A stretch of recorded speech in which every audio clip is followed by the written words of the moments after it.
আমি যখন থেকে এই রেসিপিটা তৈরি করা শুরু করেছি, তারপর থেকে এমন কোনো ঈদ যায়নি যখন আমি এই রেসিপিটা তৈরি করিনি।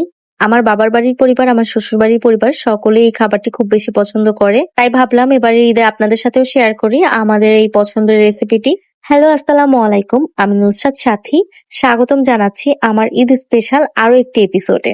সবার প্রথমে একটি প্যান নিয়ে নিলাম। প্যানটি গরম হয়ে গেলে এর মধ্যে দিয়ে দিলাম 2 টেবিল চামচ ঘি। আপনারা চাইলে বাটারেও করতে পারেন। এরপর নিয়ে নিলাম লাচ্ছা সেমাই। ঘিটা গরম হয়ে গেলে লাচ্ছা সেমাই 1 প্যাকেট দিয়ে এর মধ্যে ভালোভাবে ভেজে নিতে হবে। খুব ভালোভাবে নাড়তে হবে যাতে নিচ থেকে লেগে না যায়। তারপরে আমি দিয়ে দিলাম এখানে 1 কাপের মতন কালারফুল সেমাই। এই সেমাইটা যদি না থাকে আপনারা 1.5 প্যাকেট সেমাই নিবেন আর অর্ধেকটা পরিমাণ সরিয়ে রেখে তার মধ্যে জর্দার রং দিয়ে দিলেই হয়ে যাবে। সেমাইটা একটু ভাজা ভাজা হয়ে গেলে এর মধ্যে দিয়ে দিলাম 1/2 কাপের চেয়ে একটু বেশি গুঁড়া দুধ আর 1/3 কাপ চিনি। এবার এটাকে অনবরত নাড়তে হবে, খুব ভালোভাবে নাড়তে হবে যাতে নিচ দিয়ে পুড়ে না যায়। চিনিটা একবারে গলে যাবে না, তবে সেমাইয়ের সাথে খুব ভালোভাবে মিশে যাবে। 10 মিনিট এভাবে ভাজার পরে সেমাইটা মুচমুচে হয়ে গিয়েছে। এখন আমি অর্ধেকটা আলাদা করে রেখে দিচ্ছি। আপনারা কিন্তু এই সেমাইটাও এভাবে খালি খেতে পারেন, এটাও অসম্ভব মজা হয়। এরপরে যে পাত্রে সেমাইটা সেট হবে ওই পাত্রে যে অর্ধেকটা আমরা রেখেছিলাম সেমাই, ওইটা বিছিয়ে দিলাম। খুব ভালোভাবে ফ্ল্যাট করে বিছিয়ে দিচ্ছি। 1.5 লিটার দুধকে জাল দিয়ে 1 লিটার করে নিয়েছি। এবার এটা ঠান্ডা হয়ে গেলে একটি পাত্রে ঢেলে নিচ্ছি। অবশ্যই এটি জাল দেওয়া দুধ হতে হবে। এখন এর মধ্যে দিয়ে দিচ্ছি 2 টেবিল চামচ কর্নফ্লাওয়ার, 2 টেবিল চামচ কাস্টার্ড পাউডার। এরপর দিয়ে দিচ্ছি ক্রিম। এখানে একটা ক্রিমের 1/3 পরিমাণ দিয়ে দিচ্ছি। এখানে আমি নিয়েছি ডানো ক্রিম। আপনারা চাইলে অন্য যে কোনো ক্রিম ইউজ করতে পারেন। তারপর দিয়ে দিচ্ছি কনডেন্স মিল্ক। এটা আপনারা আপনাদের টেস্ট বাস হিসেবে দিবেন, যতটুকু মিষ্টি দরকার ততটুকু দিবেন। এখানে আমরা চিনির পরিবর্তে শুধুমাত্র কনডেন্স মিল্ক ইউজ করব। আরো দিচ্ছি 2 টেবিল চামচ গুঁড়া দুধ। আমরা এতক্ষণ যা যা মিক্স করেছি সবকিছুই চুলা বন্ধ করে মিক্স করতে হবে আর ঠান্ডা দুধের মধ্যে মিক্স করতে হবে, না হলে দলা পেকে যাবে। স্প্যাচুলা অথবা এরকম একটি হুইস্কের সাহায্যে আপনারা এটি মিক্স করে নিতে পারেন।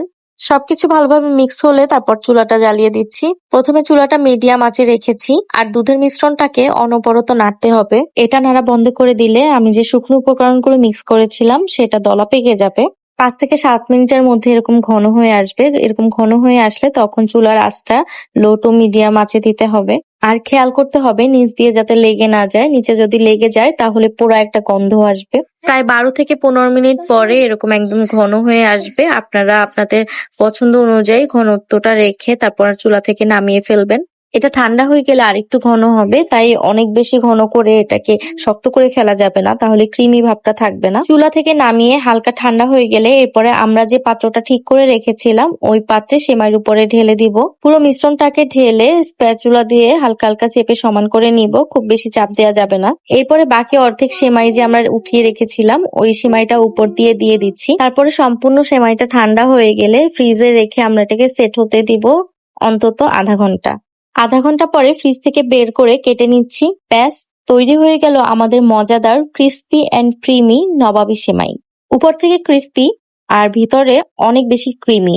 দেখুন কতটা সফট এবং ক্রিমি টেক্সচার হয়েছে। হাতের কাছে থাকা কিছু উপকরণ দিয়ে এই ঈদে আপনার পরিবারের সকলকে এই খাবারটি তৈরি করে খাওয়াতে পারেন। আজকের জন্য এতটুকুই। সবাইকে ঈদ উল আজহার শুভেচ্ছা।